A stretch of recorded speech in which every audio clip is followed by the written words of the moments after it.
কলকাতা শহরের রাস্তায় চলতে চলতে যদি কখনো আপনার নজর পড়ে কোনো পুরনো বিল্ডিংয়ের ওপর, যা কালের গায়ে একটু আঁচড় না কেটে দাঁড়িয়ে আছে, তাহলে সে বিল্ডিংটি হতে পারে ইন্ডিয়ান কফি হাউস। কলকাতার এই ঐতিহ্যবাহী কফি হাউস শুধু এক কাপ কফির জন্য বিখ্যাত নয়, বরং এটি শিল্পী, সাহিত্যিক, বুদ্ধিজীবীদের আড্ডা দেওয়ার স্থান হিসাবেও খ্যাত।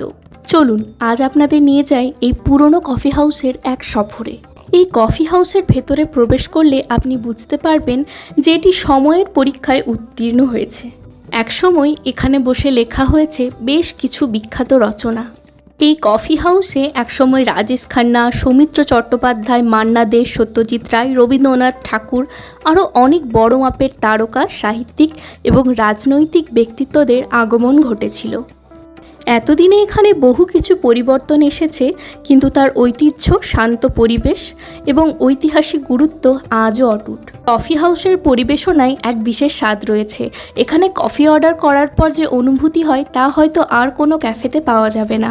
এখানের ফিশ কবিরাজি আর স্পেশাল হট কফিটা একবার ট্রাই করে দেখবেন, আশা করি হতাশ হবেন না।